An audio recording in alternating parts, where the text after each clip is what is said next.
Assalamu alaikum everyone. Ottis Gibson is here, head coach of Peshawar Zalmi.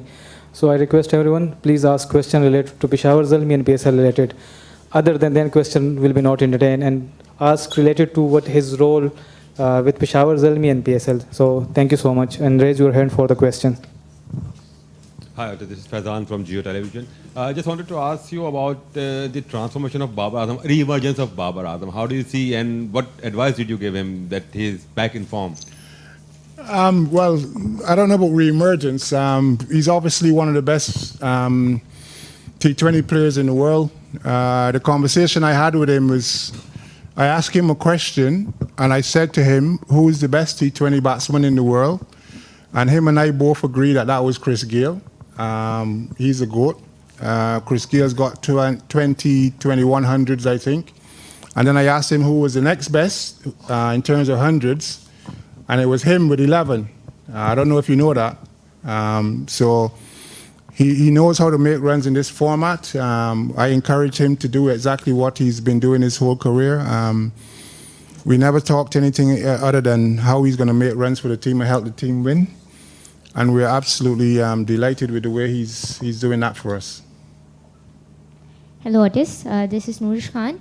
I just wanted to ask that you introduced Iftikhar Ahmed a bit early, and he got us an early right of the third ball of the first innings. Mm-hmm. So, I mean, it is not a usual case that we see that you introduce a part-time off-spinner right in the power play at National Stadium, Karachi. So, do you think that this is your set plan going forward against left-handers here at the National Stadium, going forward in your matches against left-handers in the power play? It's a good question. Look, I think what we've done is we've looked at the opposition and then used the players that we've got in our team, depending on the opposition. Obviously, Iftikhar, I don't think saying he's a part-timer. By the way, he's probably got 10 wickets now in the tournament, bowling very well for us. You know, he's not a traditional spinner in the sense of trying to bowl spin and put spin on the ball, but he's a very smart bowler, and he's doing a great job for us. Ottis, tell us something about Sufyan Mukim, the young, talented wrist spinner, Chinaman, increasing demand of Chinaman in T20 cricket. How would you describe this young guy? He just needs to believe in himself more. He's absolute genius.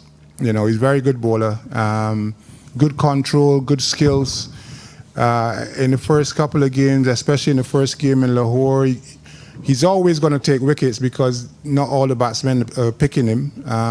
But he was just a little bit into himself, no confidence. So we've been trying to, myself and Azam Mahmood and Misbah-ul Haq and the coaching team has been trying to get him to see himself as an absolute world-class performer, because he is a world-class performer. Sir, it's your first time in PSL and also working with Peshawar Zalmi. How do you find PSL, and how lucky you are with Peshawar Zalmi? Well, it's actually my second time. I worked with Multan.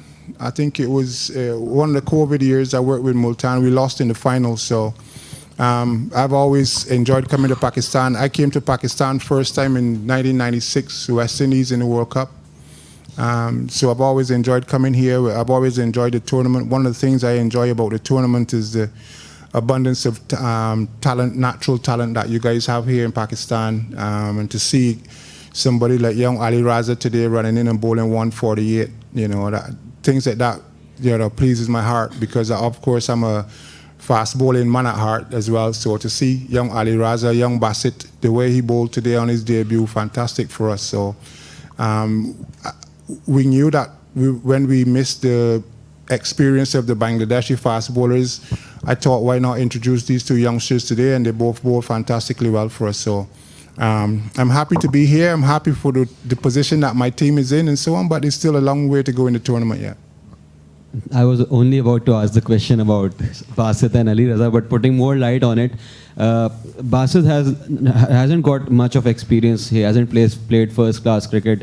Yeah. He has 8 T20s behind him, but today the way he bounced out Hassan Nawaz, it showed a lot of intelligence behind. Tell him, please explain about what did you find good about him, and also Ali Raza a bit more. Look, I think coaching, there's a lot of things that go into coaching, and one of the main things I think is especially for young players to be what I call coachable, you know, and be able to understand instructions and then carry out those instructions. We can sit in the dressing room and make the best plans ever, but the plan's only a great plan if the guys that are performing can execute those plans, you know, and Bassett is one of those guys. He'll do exactly what you tell him to do, what you ask him to do. You show him video of how batsmen get out and say, can you do that? And he says yes most of the time. He's been practicing fantastic as well. So he's working hard and learning a lot from Azam Mahmood. So I'm really pleased for him the way that he had a solid debut today, and hopefully that's a first step in a lovely journey for him in his career. Thank you, everyone. Other team is waiting, so we will entertain more questions in next press conference. Thank you.